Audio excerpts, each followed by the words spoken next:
Welcome back to my channel Mou blogs. তোমরা কেমন আছো সবাই? আশা করি ভালো আছো। আমিও ভালো আছি। তো চলে আসলাম একটি নতুন ইন্টারেস্টিং ব্লগ ভিডিও নিয়ে।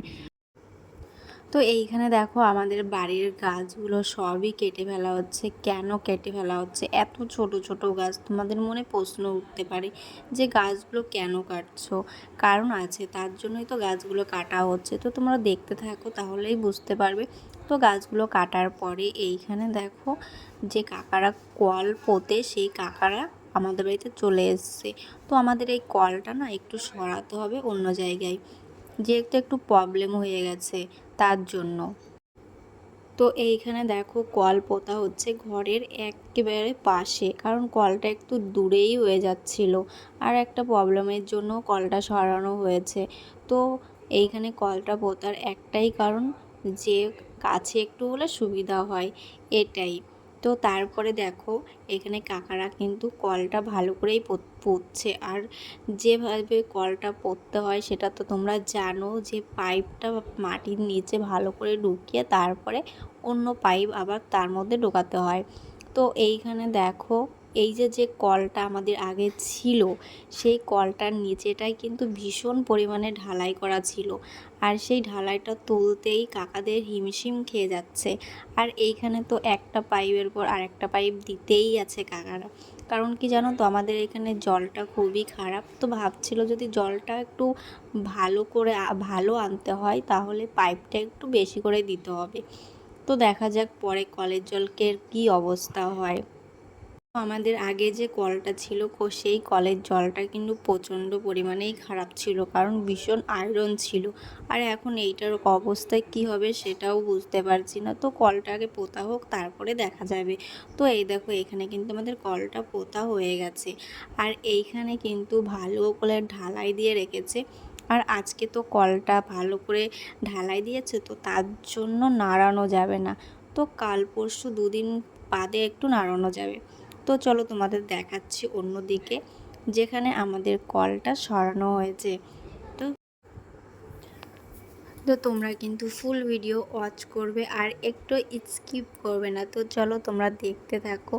আর এইখানে দেখো আমাদের চারিপাশে কত সুন্দর সুন্দর গাছ রয়েছে, ফুলের গাছ।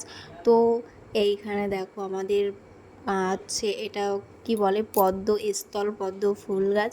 তো এইটাও কাটা পড়ে যাবে। তোমাদের চলো দেখাই আমাদের এই পাশে যে কলটা তোলা হয়েছে, সেই কলটা যে কোথা থেকে তোলা হয়েছে। তো চলো দেখতে থাকো। তো এইখানে দেখো আমাদের কলটা তোলা হয়েছে এইখান থেকে। আর এইখানের মাটিটাও ঠিক ভালো না, তার জন্যই কি বলো তো, আমাদের কলে না প্রচণ্ড পরিমাণে জলে গন্ধ আসতো। তো মুখে দেওয়া যেত না, আর আমরা তো কলের জল খেতামও না। আর শুধু কল না, আমাদের কিন্তু টাইম কলটাও এখান থেকে সরাতে হয়েছে। তো তোমরা দেখো আস্তে আস্তে কিন্তু আমার সব কিছুই সরাতে হচ্ছে। তো আমার তো দেখে মুখে হাত। তো এই দেখো এইখানে হচ্ছে আমার টাইম কলটা সরাতে হয়েছে। এইখানে ছিল টাইম কল, তো তোমরা তো দেখতেই পেরেছো। আর এইখানে দেখো এখন কাটা হচ্ছে নারকেল গাছ। তো ওয়াকে তো অন্য সব বাকি গাছগুলো কাটা হয়ে গেছে, আর এইখানে নারকেল গাছ কেটে নারকেল গাছের যে মাথিগুলো, সেই মাথিগুলো কিন্তু সবাই মিলে খাচ্ছে, বাবা মা আর ওই কাকাটা বসে বসে খাচ্ছে। তো এইখানে দেখো আমাদের স্থলপদ্ম গাছটাও কাটা পড়ে গেল।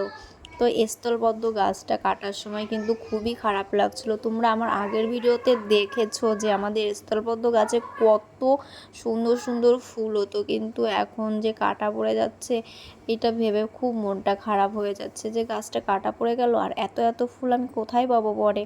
কিন্তু আনন্দ করে মা বেশি ফুলটা তুলতো, গাছটা যেহেতু উনিই লাগিয়েছে, আর ফুল তুলতে ওনার খুব ভালো লাগে, আর ঠাকুরের আসনটাকে সাজাতেও তো ওনার খুবই ভালো লাগে। তো তার জন্য ওনার মনটা বেশি খারাপ হচ্ছিল যে এত সুন্দর গাছটা কেটে ফেললো।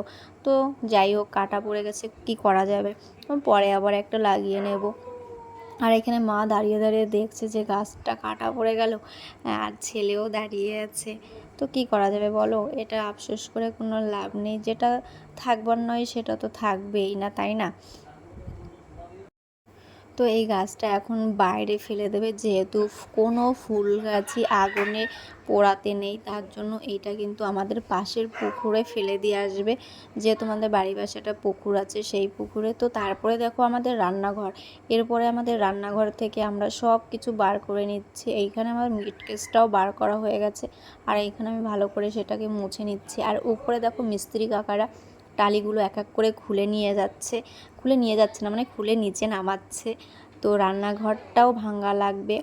তো রান্নাঘরে ভাঙা লাগবে বলতে কি সব কিছু খুলে সব কিছু খোলা লাগবে। তো দেখা যাক, রান্নাঘরটা হয়তো অবশেষে ভাঙ্গাই পড়ে যাবে। তো যতটা সম্ভব তোমাদের ভিডিওতে সব কিছুই দেখিয়ে দিচ্ছি। আর এইখানে ছেলে আমার খেতে বসেছে আর স্টাইল দেখাচ্ছে। তো এই দেখো আমার রান্নাঘরের অবস্থা। তো এক এক করে সবই খুলে ফেলেছে, আর এই টিনগুলোও সবই খুলে ফেলবে। তো দেখো এই যে রান্নাঘরের উপরে সব কিছু খোলা হয়ে গেছে, আর এই যে টিনের এক পাশ খোলা হয়ে গেছে। তো আর আমার উনুনটার 12টা তো বেজেই গেছে। তো দেখা যাক আবার এই রান্নাঘর কবে তৈরি হয়। তো তোমাদের ভিডিওটা কেমন লাগলো, ভিডিওটা যদি ভালো লাগে লাইক কমেন্ট চ্যানেল সাবস্ক্রাইব করে দেবে। আর নেক্সট ব্লগে কি হতে চলেছে সেটাও তোমাদের দেখিয়ে দেব। তো তোমরা নেক্সট ব্লগগুলো কন্টিনিউ করতে থাকবে, তাহলেই বুঝতে পারবে যে আমার বাড়ির অবস্থা এইরকম হলো কেন। আর সবাই ভালো থেকো, সুস্থ থেকো, সবাইকে ভালো রেখো, টাটা।